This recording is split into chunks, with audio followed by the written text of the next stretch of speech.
Hi, friends. Welcome back to True Crime Echoes. I'm so glad you're here with me today. You know, I've always been fascinated by the gap between the history we're taught in school and the messy, complicated reality of what really happened. On paper, presidents are portrayed like these larger than life figures, leaders who carried nations through wars, disasters, and triumphs. But once you scratch beneath the surface, the truth isn't nearly as clean. Behind the speeches, the monuments, and the textbook chapters are real human beings. And let me tell you, some of them had secrets and habits so bizarre you'd never believe it unless you saw the records yourself. Today, we're not talking about polished political victories or marble statues. We're going to explore the darker, stranger, and more human side of leadership. So grab a cup of coffee, get comfortable, and let's dive into the weird history of America's presidents. The stories that textbooks left out, the scandals that shaped legacies, and the behaviors that remind us power doesn't erase flaws. Chapter 1: The Untouchable Image of Presidents. When we grow up, we're taught to look at presidents like they're carved in stone, larger than life figures who represent everything strong, moral, and heroic about a country. History books put them on this perfect pedestal. In school, we hear about their triumphs, their leadership during wars, the laws they passed, the disasters they managed. It's all about their achievements and the polished image of power and respect. But let's be real for a second. That's only half the story, right? What we don't often get to hear about are the strange quirks, the human flaws, and sometimes the downright bizarre behaviors that these very same leaders carried with them behind the closed doors of the White House.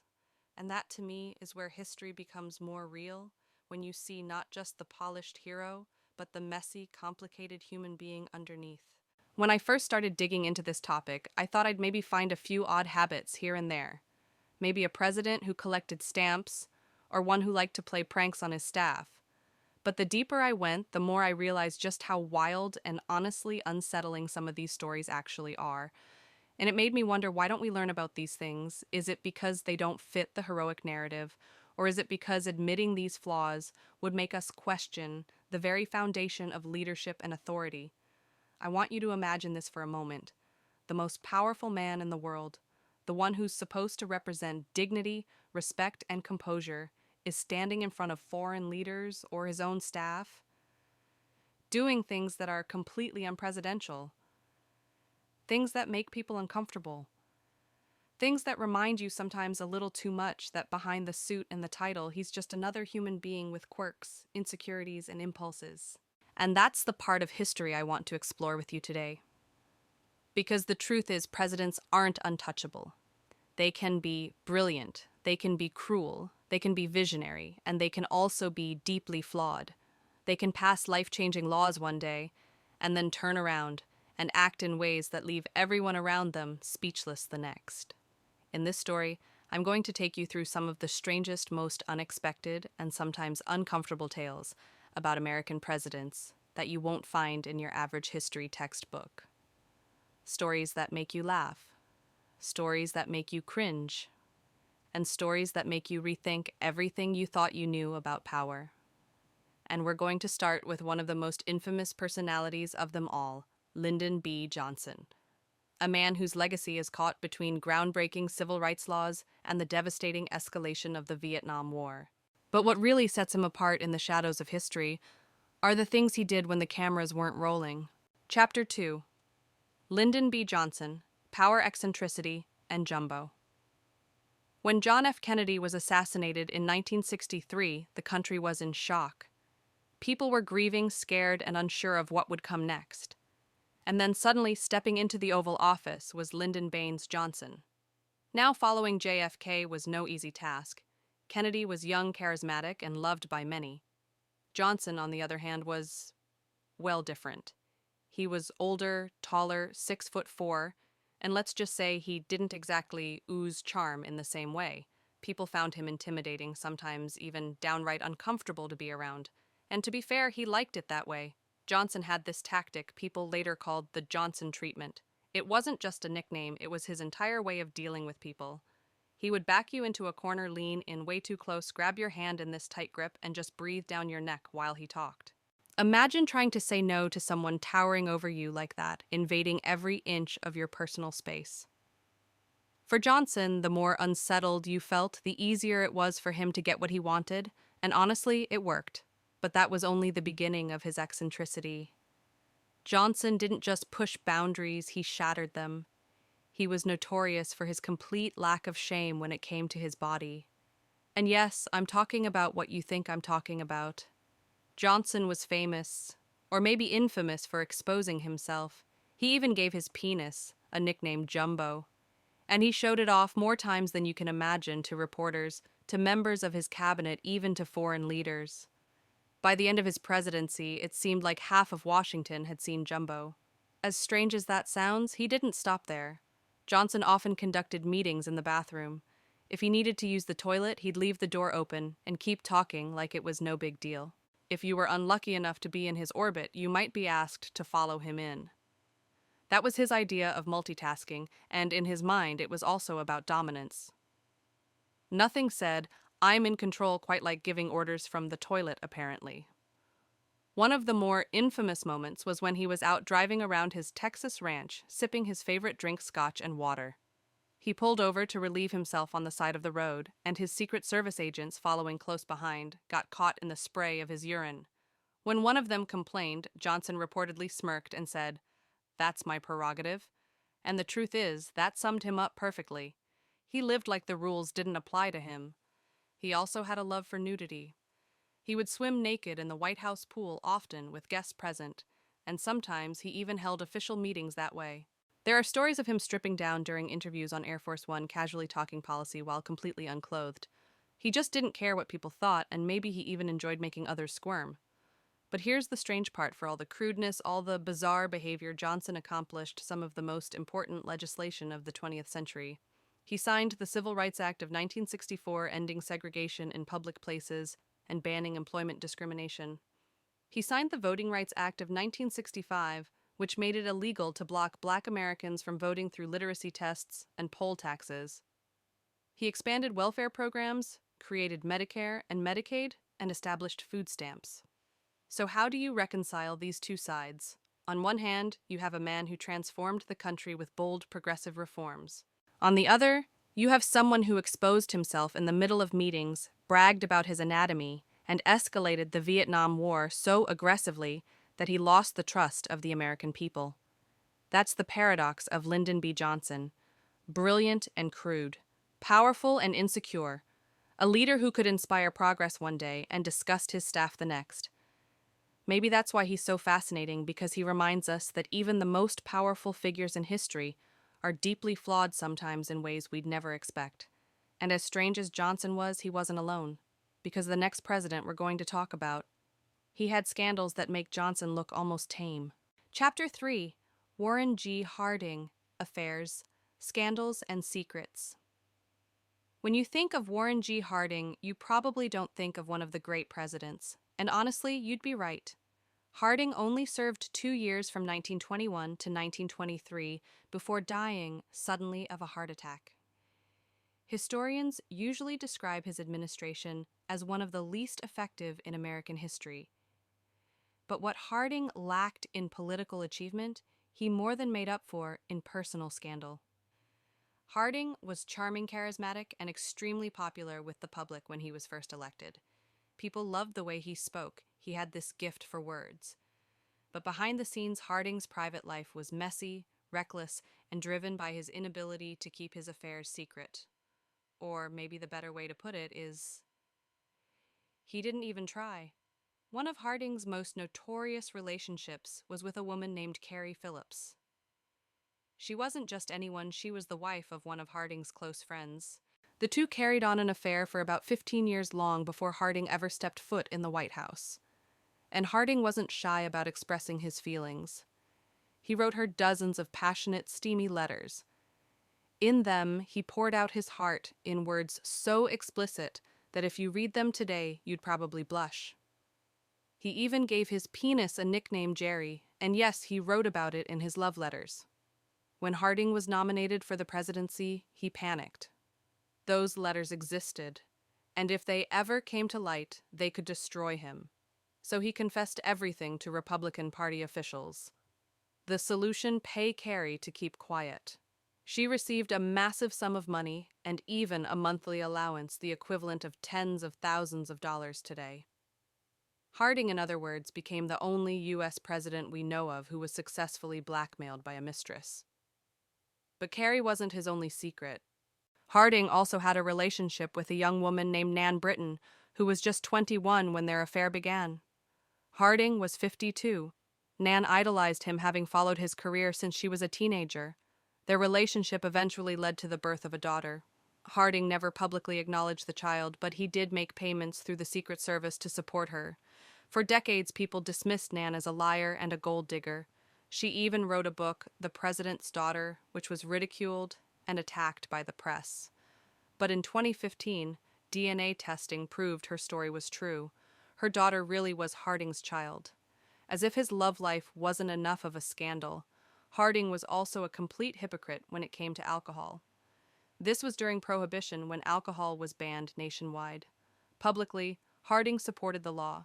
Privately, he stocked the White House with liquor-held wild poker nights and drank heavily with his friends. In fact, he had government agents smuggle confiscated whiskey into the White House just for his personal use. So here we have a president who was adored by the people, praised for his speeches, but behind closed doors was drowning in affairs, lies, and hypocrisy.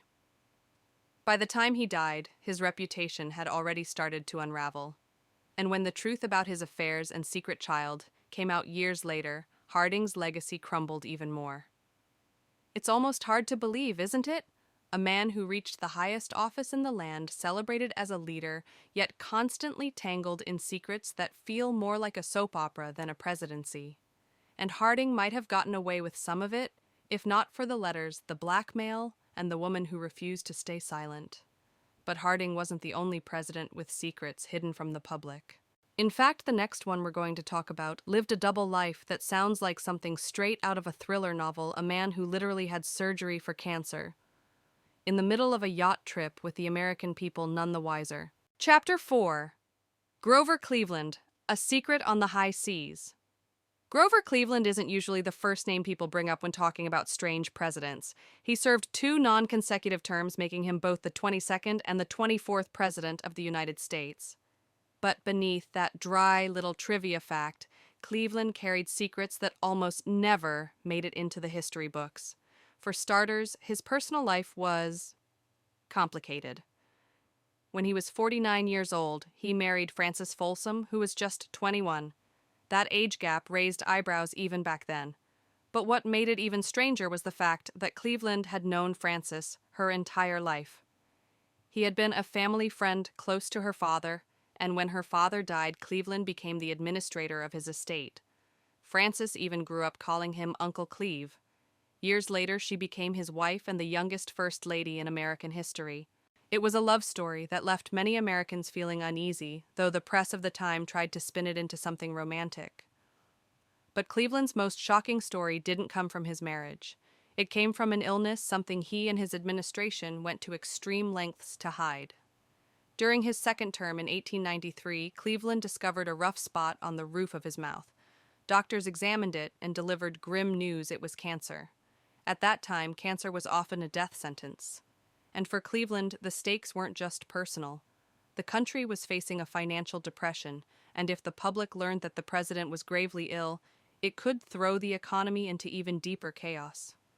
So Cleveland made a decision. He wouldn't tell the people. He wouldn't even let most of Washington know. Instead, he announced that he was taking a short fishing trip on a friend's yacht. To the outside world, it looked like a little summer getaway. In reality, that yacht was turned into a floating operating room. On board, a team of 6 surgeons worked under near impossible conditions.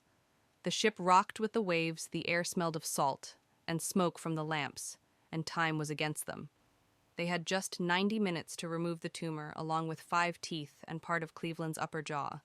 And they had to do it in a way that left no obvious scar, because even a change in his facial appearance could spark rumors. Above all, they had to preserve his iconic mustache. To the American people, that mustache was part of his identity, and losing it might raise too many questions. The surgery was a success. The tumor was removed. Cleveland's face was left mostly intact, and when he returned from his fishing trip, the public had no idea what had really happened. For years, the truth remained hidden.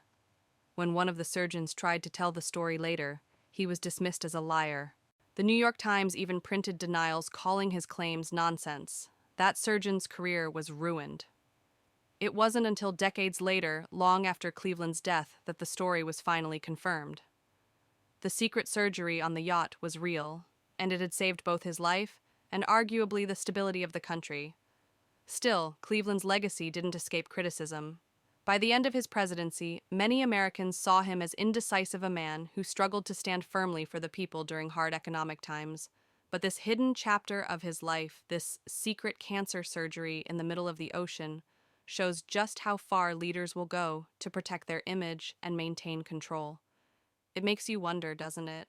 How many other moments in history, how many other decisions were hidden behind closed doors, carefully managed, so the public would never see the truth? And while Cleveland's story sounds unbelievable, it's just one of many. Because if there's one thing history has taught us, it's that even the most powerful leaders aren't immune to scandal secrets and behaviors that remind us. They're only human.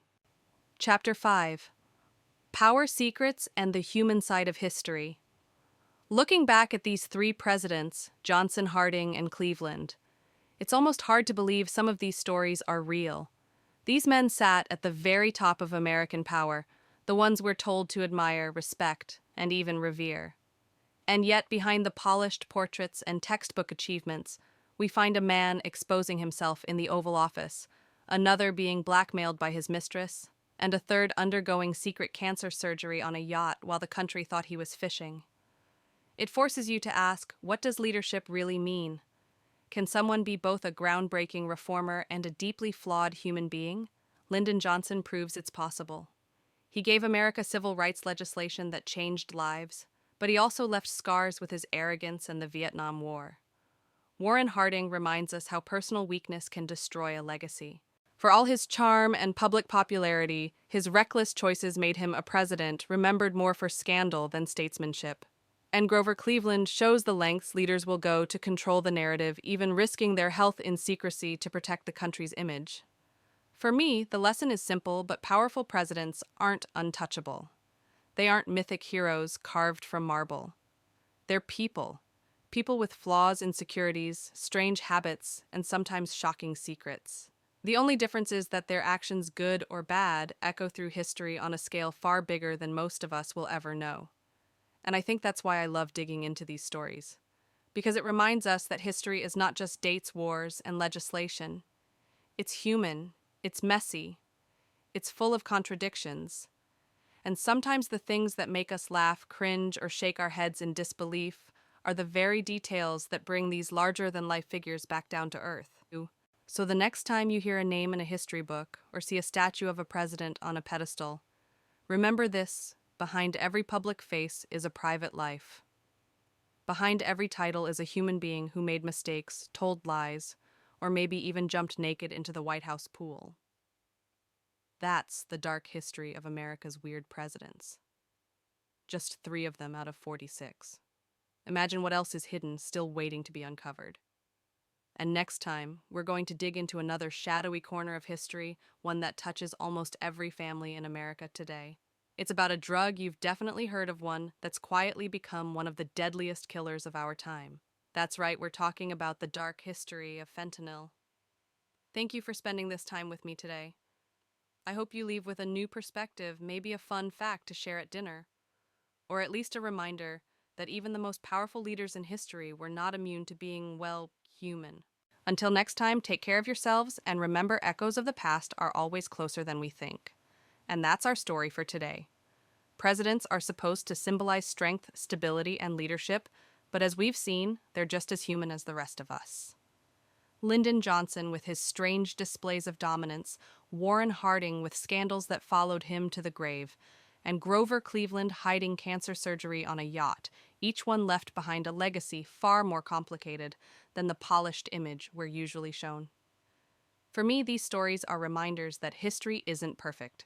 It's raw, it's flawed, and it's full of contradictions. And honestly, that's what makes it worth exploring. If you enjoyed this episode, make sure to subscribe so you don't miss what's coming next. Because next time we're going to shift from political scandals to something far darker and closer to home, the hidden history of fentanyl, a drug that has silently become one of the most devastating killers in America. Until then, thank you for joining me here at True Crime Echoes. Stay curious, stay safe, and remember, the echoes of history are never as far away as they seem.